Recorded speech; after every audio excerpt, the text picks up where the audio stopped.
대장동 의혹의 키매니저 유동규 전 본부장에 대한 첫 재판이 잠시 뒤에 열립니다.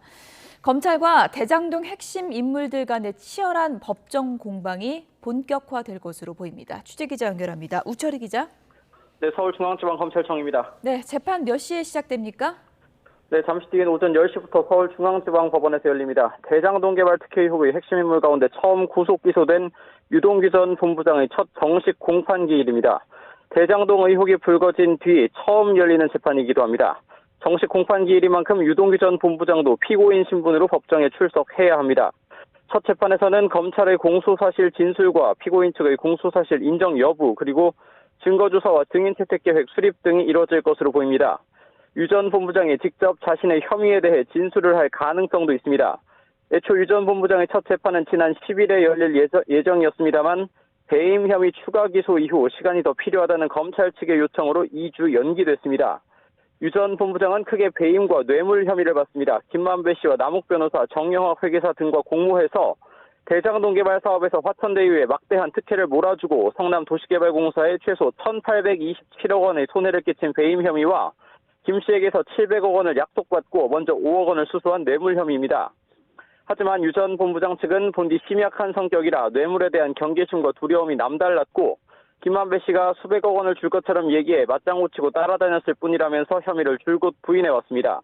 이 때문에 앞으로 법정에서도 유 무죄를 놓고 검찰과 유 전 본부장 측의 치열한 공방이 불가피할 것으로 보입니다. 또 향후 유 전 본부장 재판은 이틀 전 재판에 넘겨져 같은 재판부에 배당된 김만배, 남욱, 정영학 3명의 재판과 병합돼서 함께 다뤄질 가능성도 있습니다. 네, 수사 상황도 좀 알아보죠. 검찰의 핵심 사인방을 기소는 했는데 수사는 계속하는 거죠? 네, 그렇습니다. 서울중앙지검 전담수사팀은 공모지침서 작성 등 대장동 사업에 깊이 관여하고 남욱 변호사 등에게 뇌물까지 수수한 혐의를 받는 정민용 변호사를 어제 다시 불러 조사했습니다. 앞서 구속영장이 청구됐다가 기각됐고 이틀 전 김만배 씨 등이 기소될 때 빠진 만큼 영장 재청구를 위한 보강수사 차원입니다. 또 정 변호사는 대장동 사업 관련 내용을 당시 성남시장인 이재명 더불어민주당 대선 후보에게 직접 보고했다는 의혹도 제기됐습니다. 사실상 윗선과의 연결고리로 지목된 터라 당시 성남시 고위 관계자들의 관여 여부를 캐는 목적도 담겨 있는 것으로 보입니다.